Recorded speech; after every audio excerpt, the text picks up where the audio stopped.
أعوذ بالله من الشيطان الرجيم. بسم الله الرحمن الرحيم. قل من يرزقكم من السماء والأرض أم من يملك السمع والأبصار ومن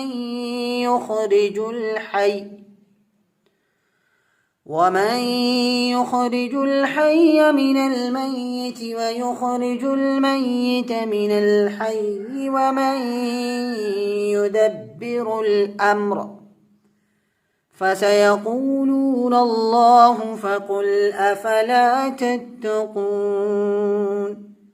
فذلكم الله ربكم الحق فماذا بعد الحق إلا الضلال فأنى تصرفون.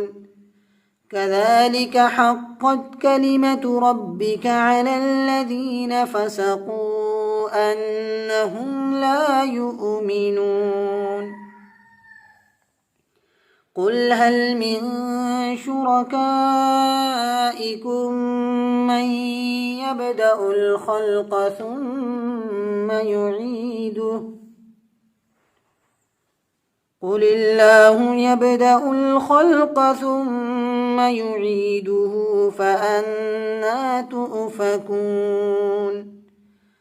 قل هل من شركائكم من يهدي إلى الحق قل الله يهدي للحق أفمن يهدي إلى الحق أحق أن يتبع أم من لا يهدي إلا أن يهدى فما لكم كيف تحكمون.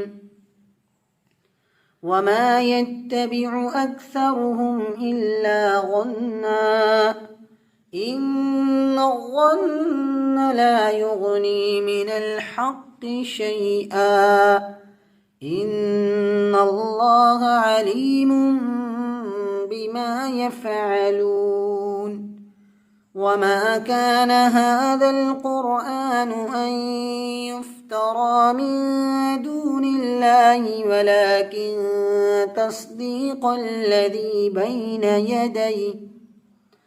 بين يديه وتفصيل الكتاب لا ريب فيه من رب العالمين.